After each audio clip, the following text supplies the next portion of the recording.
আমরা পরিদর্শন করেছি। আপনারা জানেন যে এটা গত 15-16 বছর অলমোস্ট ইলেকটেড ছিল।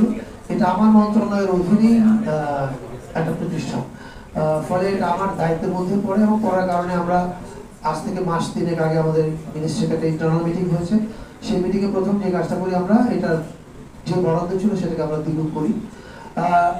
এবার আমরা এসেছি আমাদের অনেকগুলো প্রতিষ্ঠান ভ্রমণ করতে, সফর করতে, তার মধ্যে জিআরসিটি জাদুঘর গুরুত্বপূর্ণ।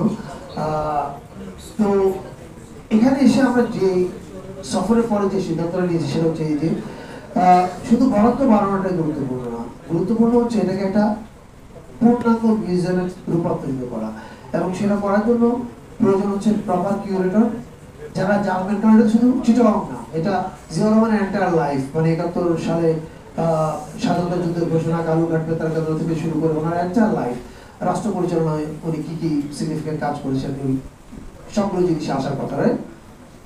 তো এই জিনিসগুলো কিভাবে প্রপারলি অডিয়েন্সের কাছে প্রেজেন্ট করা যায়, এটার জন্য একটা কিউরেশন টিম লাগবে। সেই টিমটা আমরা তৈরি করছি। পাশাপাশি কিউরেশন টিমকে হেল্প করার জন্য একটা রিসার্চ টিম প্রয়োজন, যারা এই জিয়াউর রহমানের উপর রিসার্চটা করে জানাবে হাইলাইট এবং পয়েন্টগুলো কি কি। এটা আশা করি আমরা আগামী মাসখানেকের মধ্যে করতে পারবো। তারপরে আমরা এটার রেনোভেশনের বা আধুনিকীকরণের কাজ শুরু করব।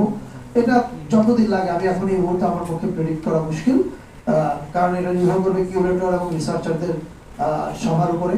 কিন্তু এই কাজটা আমরা থেকে না, এই কাজটা আমরা হাতে নিয়েছি, কাজটা শুরু